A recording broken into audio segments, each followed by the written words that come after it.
Oke baik, Assalamualaikum warahmatullahi wabarakatuh. Jumpa lagi bersama channel YouTube Hasyim Asyari. Terima kasih buat teman-teman semua yang sudah mengklik video ini. Semoga selalu dalam keadaan sehat walafiat tanpa kurang suatu apapun dan dimudahkan segala urusan dan dilancarkan rezekinya. Ya baik teman-teman semua, semoga kita selalu diberikan kerahmatan, kesehatan ya kan. Diberikan perlindungan oleh Allah Subhanahu wa taala sehingga kita selalu bersyukur ya kan.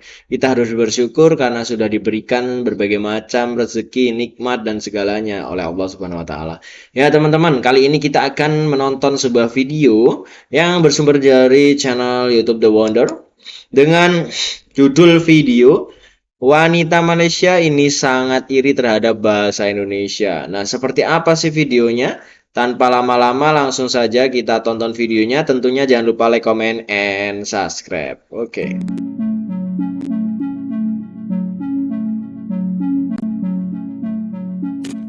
Kita gagal dalam beberapa aspek pembentukan negara bangsa.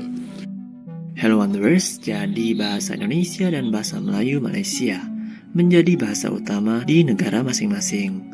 Namun di Malaysia, bahasa Melayu tidak seperti Indonesia. Tidak semua orang pandai berbahasa Melayu, dan bahasa Melayu tidak seperti bahasa Indonesia, yang menjadi simbol persatuan dan wajib bagi warga negara Indonesia yang lahir untuk bisa berbahasa Indonesia.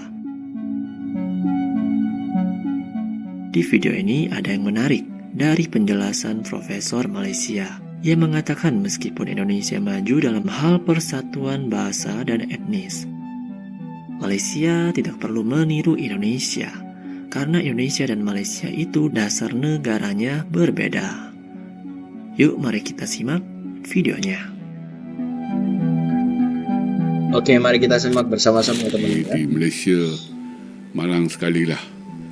Di Bahasa Malaysia. Melayu adalah satu-satunya bahasa negara yang tidak diketahui sepenuhnya oleh warga negaranya sendiri. Wah, Jadi saya benar. kira cukup malang lah. Jadi kita dari satu segi kan, kita gagal dalam proses pembentukan negara bangsa. Maknanya untuk melahirkan, menghasilkan manusia Malaysia tu kan, dari aspek kebahasaan ini. Kenapa kita tak boleh jadi macam Indonesia yang semua orang berbahasa Indonesia kan? Kenapa kita tak boleh jadi macam tu, Prof? Kita tak boleh jadi macam tu sebab kita membina negara kita pada tahun 57 tu apabila kita merdeka dan juga semasa kita membentuk Malaysia tu, kita mengangkat dasar integrasi, sedangkan Indonesia dan lain-lain di Asia Tenggara ni, kecuali kita saja, semuanya mengangkat asimilasi.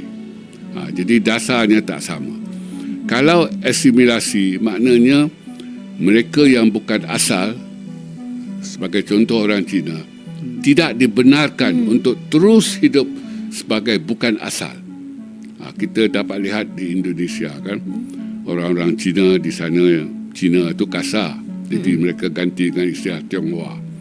Orang-orang Tionghoa di Indonesia memang fasih berbahasa Indonesia. Betul. Sebab dasar negaranya begitu, asimilasi, iaitu dan mereka juga atas kehendak perundangan perlu menukar nama.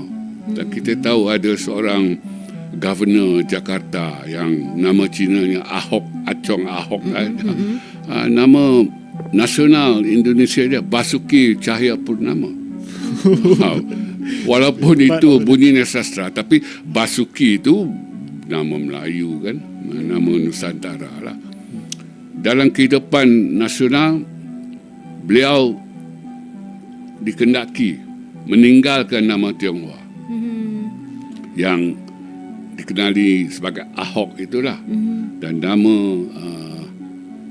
nama nasionalnya ialah Basuki Cahayapurnama. Dan orang Indonesia tidak membenarkan keluarga Tionghoa dan komuniti Tionghoa itu berbahasa Cina sesama mereka. Mereka kata ini Indonesia, kalau mau tinggal di sini mesti berbahasa Indonesia. Jadi dasar itu. Kita memilih integrasi, iaitu kita membenarkan yang bukan asal ini untuk terus hidup sebagai bukan asal, walaupun dalam kehidupan nasional. Seperti orang Cina, mereka ada sekolah. Kita beri nama sekolah Berdekila, tetapi nama rasminya adalah sekolah kebangsaan, sekolah negara tu. Jenis kebangsaan, maknanya separuh kebangsaan lah, ala-ala kebangsaan, tapi masih kebangsaan. Jadi selama-lamanya kita tak boleh jadi Indonesia lah, sebab dasar kita lain. Dasar kita integrasi. Sebenarnya integrasi dengan asimilasi ni dia berbeza jauh, langit dengan bumi. Bagi saya lah, untuk hasilan lah, ataupun dengan izin outcome, penyatu paduan yang baik ialah asimilasi, bukan integrasi. Tetapi kita memilih integrasi. Jadi lihat saja tahap perpaduan kita hari ini. Integrasi itu begitu ringan lah kalau dibandingkan dengan asimilasi. Tetapi dalam keadaan begitu ringan pun kita dapat lihat warga negara bukan Melayu, contohnya Cina, masih belum bersedia, dah 67 tahun, beberapa keturunan dah, belum bersedia untuk menerima struktur sosial Melayu, iaitu bahasa Melayu. Kalau terima pun untuk lulus peperiksaan saja, tidak lebih daripada itu. Jadi sebenarnya kita ada masalah di negara kita. Seperti yang saya katakan dan selalu saya katakan, kita gagal dalam beberapa aspek pembentukan negara bangsa. Kita nak bentuk manusia Malaysia tu, gagal kita.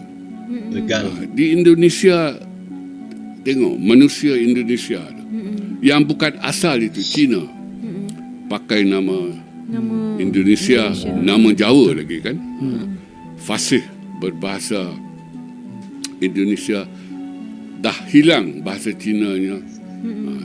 Jadi dari segi pembentukan negara bangsa manusia Indonesia tu, mereka berjaya 100%. Kita tak berjaya. Kita masih ada warga negara yang, kalau bahasa kasarnya, sepatah haram pun tak tahu tentang bahasa negara. Betul. Pergilah ke Jinjang, ke Kepohong dan sebagainya. Kalau dahulu orang Melayu sesat di Jinjang itu sampai malam, sesatlah di situ. Sebab berhenti tanya, tak akan dapat jawapan. Sebab mereka tak boleh berbahasa Melayu. Sedangkan bahasa Melayu tu di antara bahasa yang paling senang untuk kita belajar. Tapi kita sebagai orang Melayu sendiri pun tak menggunakan bahasa Melayu sangat.